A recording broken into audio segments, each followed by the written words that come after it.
ஓம் சாந்தி. நாம் தினமும் ஆதிதேவ் பிரம்மா பாபாவின் சிரேஷ்டமான வாழ்க்கை வரலாற்றை கேட்டுக்கொண்டே இருக்கின்றோம். இன்று பாபா என்ன சொல்கிறார் என்று கேட்கலாம்.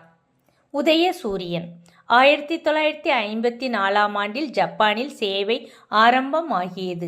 அங்கு நடக்கின்ற உலக மத சம்மேளனத்தில் கலந்து கொள்ளுமாறு அழைப்புதல் ஒன்று வந்தது. மாநாட்டு சொற்பொழிவு தலைப்புகளில் ஒன்று கடவுளின் அவதாரம் என்பதாகும். முன்னாள் பிரம்மா குமாரிகள் இயக்க தலைவியான தாதி பிரகாஷ்மணிஜி அவர்கள் கலந்து கொண்டு சொற்பொழிவு ஆற்றினார்கள். சொற்பொழிவு ஆற்றினார் என்பதை விட குண்டுகளை போட்டார் என்று சொல்வது பொருத்தமாக இருக்கும். உண்மையில் உலகில் அமைதி நிலவ வேண்டுமானால் ஒவ்வொருவருடைய மனமும் முதலில் அமைதியாயிருக்க வேண்டியது அவசியம். ஒரு சமூகத்தை தனி மனிதனை வைத்து எடை போட முடியும். ஒரு மனிதனுடைய மனம் அமைதியாயிருக்க வேண்டுமானால் அவனது செயல்கள் நல்லவையாக இருத்தல் அவசியம். ஏனென்றால் ஒரு மனிதனுடைய மகிழ்ச்சிக்கும் கவலைக்கும் அவனுடைய செயல்களே காரணமாக இருக்கின்றன. செயலுக்கு மனம் ஆதாரமாக இருக்கின்றது. ஆத்மாவானது இன்று விகாரத்தின் பிடியில் சிக்கிக்கொண்டு இருக்கின்றது. இதிலிருந்து விடுபடுவதற்கு ஒருவர் மனதில் உயர்ந்த எண்ணங்களை உருவாக்கி அதை பற்றி சிந்திக்க வேண்டுமென்றும் லட்சியத்தை அடைய மேலான எண்ணங்களை ஒரு உயர்ந்த குறிக்கோளை நோக்கி ஒருமுகப்படுத்த வேண்டும். இதுதான் ராஜயோகம். இம்மாதிரியான உயர்ந்த லட்சியத்தில் புத்தியை ஆழமாக செலுத்தும் போது புத்தியானது இன்றைய உலகிலிருந்து பற்றற்றதாகி விடுகிறது.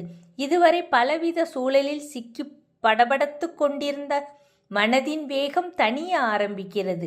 இப்பொழுது மனம் உலகாய இச்சைகளின் பிடியில் இல்லை. இந்நிலையில் ஒருவர் மேலான தந்தையிடமிருந்து பரவும் சூட்சமமான எண்ண அலைகளை உணர்கின்றனர். தூய்மையான மனதை உடைய சிவபாபாவுடன் தொடர்பு கொள்ளும்போது ஆத்மாவானது தீய பழக்கங்களை வெற்றி கொள்ளக்கூடிய சக்தியை பெறுகின்றது. இப்பொழுது ஆத்மா பொறுப்பு வாய்ந்த அதிகாரியாகி விடுகிறது. பாபாவின் அன்பில் மூழ்கி நம்பிக்கையில் உறுதி பூண்டு தான் கண்ட வெற்றியிலும் அனுபவமுள்ள ஆத்மா பல சோதனைகளை கடக்கிறது. கடைசியில் யாரும் எதுவும் அசைக்க முடியாத ஒரு நிலையை ஆத்மா பெற்றுவிடுகிறது. உலகில் அமைதி ஸ்தாபனை செய்வதற்கும் இதற்கும் என்ன சம்பந்தம் என நீங்கள் நினைக்கக்கூடும். உலக அமைதி பற்றி நீங்கள் ஒன்றும் கவலைப்பட வேண்டியது இல்லை. அது கடவுளுடைய பொறுப்பு. நாம் செய்ய வேண்டியதெல்லாம் நமக்குள் உலக அமைதியை ஏற்படுத்துவதுதான். அமைதிக்காக கடவுளுக்கு நாம் செய்ய வேண்டிய ஒத்துழைப்பு நாம் தூய்மையானவர்கள் ஆவதுதான். இதை கடவுளை நினைவு செய்வதன் மூலம் சாதிக்க முடியும். அவரை நினைவு செய்வதற்கு அவரை பற்றி அறிய வேண்டும். இதற்காக அவர் இப்பூமிக்கு வந்து தன்னை பற்றி நமக்கு அறிமுகம் கொடுக்க வேண்டும். அதை அவர் செய்துவிட்டார். கூடியிருந்த மக்கள் கூட்டம் வியப்படைந்தது.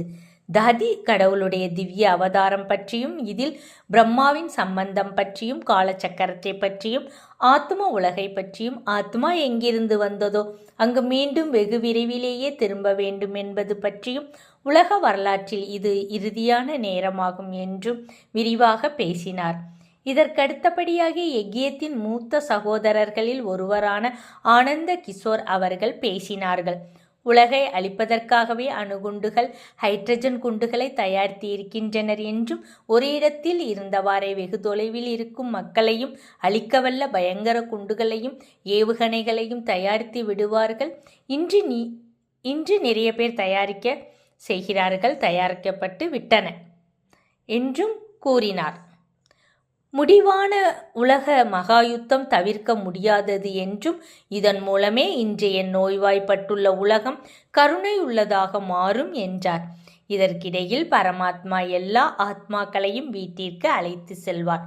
பிறகு உலகில் அமைதி நிலவும். அப்பொழுதுதான் புதுயுகம் மலரும். இப்பொழுது தங்களை பரிவர்த்தனை செய்து கொண்டிருக்கின்ற ஆத்மாக்கள் அங்கு ஜென்மம் எடுப்பார்கள்.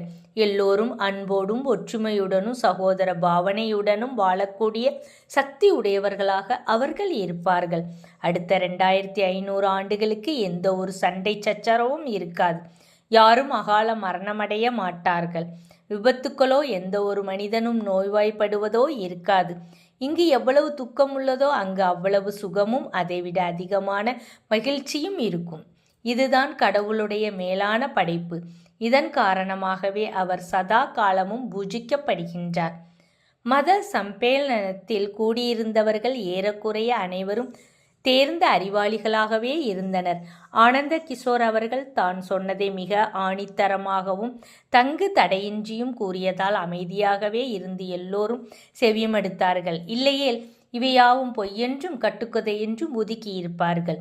இந்த சொற்பொழிவை கூர்ந்து கவனித்தவர்கள் இந்தியாவிலிருந்து வந்தவர்கள், அறிமுகமில்லாத புதியவர்களாயிருந்தாலும் இவர்களுடைய பேச்சு அர்த்தமுள்ளதாகவே இருந்தது என்றே முடிவு செய்தனர். சொற்பொழிவுக்கு பின் பலர் இவர்களை சூழ்ந்து கொண்டு ஆழ்ந்த விஷயங்களை பற்றி மேலும் பல விளக்கங்களை பற்றியும் கேட்டறிந்தனர். சம்மேளனத்தில் தலைவர், நீங்கள் தூய சைவ உணவு அருந்துபவர்களா என்று கேட்டார். அதற்கு ஆனந்த கிஷோர் அவர்கள், நாங்கள் யோகஸ்திதியில் இருந்து தயார் செய்த தூய்மையான சைவ உணவையே உணவாக உட்கொள்கிறோம் என்றும் மாமிசமும் இதர தூய்மையற்ற உணவு பண்டங்களும் மனிதனுக்கு உகந்ததல்ல என கருதுவதாகவும் ஒளிவு மறைவின்றி பதிலளித்தார். மாமிசம் உகந்ததல்ல என நீங்கள் கூற காரணம் என்ன? கேள்வி தொடர்ந்தது. இன்று மிருகங்கள் மற்றும் பறவைகளின் எண்ணிக்கை நாளுக்கு நாள் அதிகரித்து கொண்டே இருக்கின்றது. இவற்றை மனிதன் பயன்படுத்தாவிட்டால் ஒரு நாள் மனித இனத்தை விட மிருகம் மற்றும் இதர பிராணிகளின் இனம் அளவை மிஞ்சிவிடும் ஆபத்து என்றனர். மனித இனமும் அதிகரித்து கொண்டேதான் இருக்கிறது என்றார் ஆனந்த கிஷோர் அவர்கள். மனித இனம் அதிகரிக்கிறது என்பதற்காக மனிதனை கொன்று தின்றுவிடலாமா? நாம் அவ்வாறு செய்ய மாட்டோம். ஏனெனில் மனிதன் என்பவன் மாமிசமும் எலும்பும் தோலும் சேர்ந்த ஒரு உருவம் மட்டுமல்ல, அவன் ஆத்மா என்பது நமக்கு தெரியும். மனிதனை கொல்வது என்பதை விட்டுவிடுங்கள். இன்னொரு மனிதனுக்கு தீங்கும் நினைக்க கூடாது என்ற இயல்பான உணர்வுடையவர்கள் நாம். ஒரு மனிதனை கொன்றால் இதை பற்றி வார்த்தைகளால் அவன் கூற முடியும். ஆனால் பறவைகளும் மிருகங்களும் கூற முடியாது. நாம் பேசுகின்ற மொழி அதற்கு தெரியுமானால் என்னை எதற்காக கொன்று தின்கிறீர்கள் என்று நம்மை பார்த்து கேட்கும். இதற்கு நாம் என்ன பதில் சொல்லப் போகிறோம்? இது அநியாயம், இது கொலை குற்றம், இது ஒரு கொடுமை, இது ஒரு பெரும் பாவம். இன்னொருவருடைய மகிழ்ச்சியை கெடுப்பது என்பது பாவம். கர்ம விதியின் கோட்பாட்டின்படி சொல்வது குற்றம், கொல்வதும் குற்றம். அரசு மன்னிப்பு அளித்தாலும் கூட குற்றம் குற்றமே, இது அழிந்து விடாது. இந்த வார்த்தைகள் கேள்வி கேட்டவர்களின் மனதில் ஆழமாக பாய்ந்தது. அமைதியாக இருந்துவிட்டனர். சற்று இடைவேளைக்கு பின்னர் இன்னொரு கேள்வி எழுந்தது. சரி, மிருகங்களை பற்றி கூறியது சரி என்றே வைத்துக்கொள்வோம். மீன் சாப்பிடலாமா? மண்ணில் வளரும் மரங்கள் பழங்களை தருவது போல மீன்கள் கடல் நமக்கு தரும் பழங்களாகும் அல்லவா? ஆனந்த கிஷோர் அவர்கள் மெதுவாக தலையசைத்தவாறே, மீன்கள் சாகும் காட்சியை நீங்கள் கண்டிருப்பீர்கள். அது அந்த சமயத்தில் எப்படி மூச்சுவிட திணறுகிறது என்பதையும் எப்படி துடிக்கிறது என்பதையும் நீங்கள் அறிவீர்கள். மீன்கள் கடல் கனிகள் என்பது மீன்களை தின்ன வேண்டும் என்பதற்காக மனிதன் சொல்லுகின்ற அர்த்தமற்ற ஒரு சாக்கு போக்குதான். இதன் மூலம் மனிதன் தன்னை நியாயப்படுத்தி கொள்ள முடியாது. மனிதன் உண்பதற்கு மீனை விட நல்ல சைவ உணவு பண்டங்கள் இருக்கின்றன என்றார். அமைதி நிலவியது. ஜப்பான் நாட்டில் சகோதரர்களும் சகோதரிகளும் நல்ல விதமாக சேவை செய்தார்கள். அங்கு சிவலிங்கத்தை ஒத்த வடிவமுள்ள கல்லை ஒரு சிறு ஸ்தூபியில் பிரதிஷ்டை செய்து அதில் மனதை செலுத்தி தியானம் செய்யும் ஒரு பிரிவினரை இவர்கள் சந்தித்தனர். இவர்களுக்கு இதை பற்றிய முக்கியத்துவம் தெரியாது. அக்கள் புனிதமானதென்றும் அதை தியானிப்பதன் மூலம் ஆத்மாக்களும் கடவுளுக்கும் ஒரு பாலம் அமைகிறது என்றும் இவர்கள் நம்புகிறார்கள். சகோதரி ரத்னமோகினிஜி தற்போது அபுவில் நிர்வாகியாகவும் ராஜஸ்தான் மண்டல பொறுப்பாளராகவும் இருக்கிறார். அவர்கள் இத்தகைய வடிவில் கல்லை தேர்ந்தெடுத்தது ஏன் என்று கேட்டதற்கு அவர்களால் பதில் கூற முடியவில்லை. நாங்கள் பரம்பரையாக இப்படி செய்து வருகிறோம் என்றும் இதனால் அமைதி கிடைக்கிறது என்றும் மட்டும் பதில் கூறினார்கள். சிவபாபாவின் உடைய குழந்தைகளான சகோதரிகளுக்கு புரிந்துவிட்டது. இந்தியாவில் கோயில்களை பிரதிஷ்டை செய்து வழிபடும் சிவலிங்கத்தின் ஞாபகார்த்த பிரதிமையே இது என்பது தெளிவாகியது. பிறகு சகோதரி ரத்னன் மோகின்ஜி அவர்கள் இதை பற்றிய உண்மையை அவர்களுக்கு விளக்கி கூறினார்கள்.